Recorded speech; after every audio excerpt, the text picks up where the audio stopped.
வேதாகமத்தை நாம் அவர் வெளிப்படுத்தின விதத்தில் அறிய வேண்டியது அவசியம். அது மட்டும் இல்லாமல் ஆண்டவர் எப்பொழுதுமே நம்முடைய வாழ்க்கையிலே இப்படி ஸ்டெப் பை ஸ்டெப்பாக நிதானமாக நம்முடைய வாழ்க்கையிலே அவர் எப்பொழுதுமே செயல்படுகிறார். எப்பொழுதுமே ஆண்டவர் நம்முடைய வாழ்க்கையிலே ஆவிக்குரிய முதிர்ச்சியை உருவாக்குவதற்கு அவசரப்படுறதே கிடையாது. அது நாம் நல்லா புரிந்து கொள்ளணும். ஏன்னா வளர்ச்சி நிலை அப்படிங்கிறது நம்ம எப்பொழுதுமே இயற்கையை நம்ம கவனிக்கும் பொழுதும் வேதாகமத்தை நம்ம கவனிக்கும் பொழுதும் எல்லாவற்றிலும் ஒரு வளர்ச்சி நிலை அப்படிங்கிறது இருக்குது. ஒரு ப்ராசஸ் அப்படிங்கிற ஒரு விஷயம் இருக்குது. ஒரு செடியை ஒரு மா விதையை கொண்டு நம்ம இன்றைக்கி நம்ம நட்டு வச்சோம் அப்படின்னா அடுத்த நாளே அது மரமாக மாறி அப்படி கனியாக தொங்காது. அப்போ அது முளைச்சி அது வளர்ந்து பெருசாகி அது பக்குவப்பட்டு கனி கொடுப்பதற்கான ஒரு காலகட்டம், அந்த வளர்ச்சி நிலை அப்படிங்கிறது இருக்குது. இந்த வளர்ச்சி நிலை நம்முடைய ஆவிக்குரிய வாழ்க்கைக்கும் உண்டு.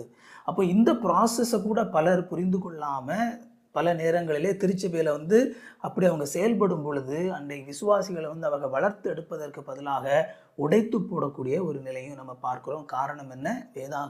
வேதாகமத்தின் தேவனை அறிய வேண்டிய விதத்திலே அறியாமல் இருப்பது. அது மட்டும் இல்லாமல் வேதாகமத்தில் நாம் பழைய ஏற்பாடு புதிய ஏற்பாட்டுக்கான ஒரு சரியான அஸ்திபாரமாக போடப்பட வேண்டும்.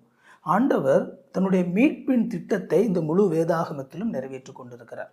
நம்ம முழு வேதாகமும் எதற்காக அப்படின்னு சொல்லி நம்ம பார்க்கும் பொழுது வேதாகமத்தில் ஒரு சில குறிப்பிட்ட நபர்களும் அந்த குறிப்பிட்ட நபர்களுடைய வாழ்க்கையில் நடந்த சம்பவங்களும் சொல்லப்பட்டிருக்குது. ஏன் சொல்லப்பட்டிருக்குது? ஏன் அந்த நபர்கள் மட்டும் இருக்கிறாங்க? அதற்கு ஒரே ஒரு காரணம் தான், ஆண்டவருடைய மீட்பின் திட்டத்திலே ஆண்டவர் அவர்களை தன்னுடைய பங்காக தெரிந்து கொண்டார்.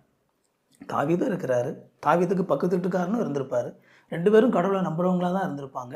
ஆனால் தாவீது பைபிளில் இருக்கிறாரு, தாவீதுக்கு பக்கத்து வீட்டுக்காரன் பைபிளில் இல்லை. காரணம் என்ன? ஏன்னா தாவீது தேவனுடைய மீட்பின் திட்டத்திலே ஒரு அங்கமாக இருக்கிறார்.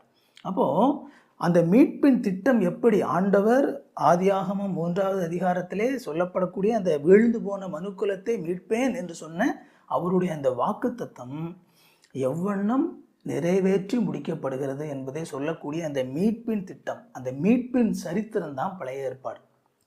அப்போது புதிய ஏற்பாட்டிலே உள்ள நற்செய்தி புரிவதற்கு பழைய ஏற்பாட்டிலே ஆண்டவர் எப்படி அந்த மீட்பின் திட்டத்தை நிறைவேற்றுகிறார், எப்படி அந்த மீட்பிற்கான மனிதனுடைய தேவையை மனிதனை உணர வைக்கிறார் அப்படிங்கிறது ரொம்ப ரொம்ப முக்கியமானது. அந்த கண்ணோட்டத்திலே பழைய ஏற்பாடு சரியாக கற்றுக் கொடுக்கப்பட்டால் மட்டும்தான் நம்மளால் என்ன செய்ய முடியும் அப்படின்னா புதிய ஏற்பாட்டில் அந்த நற்செய்தியை சரியாக புரிந்து கொள்ள முடியும். இன்றைக்கி பல நபர்கள் நற்செய்தியை சரியாக புரிந்து கொள்ளாமல் இருப்பதற்கான காரணம் என்ன அப்படின்னா அந்த பழைய ஏற்பாடு நற்செய்திக்கான ஒரு சரியான அஸ்திபாரமாக போடப்படாதது தான். அப்போ அதற்காகவும் நாம் பழைய ஏற்பாட்டை நம்ம சரியான விதத்திலே புரிந்து கொள்ள வேண்டிய அவசியம் இருக்குது. இப்படி நம்ம வேதாகமத்தை சரியாக புரிந்து கொள்ளலை அப்படின்னா என்ன நடக்கும்?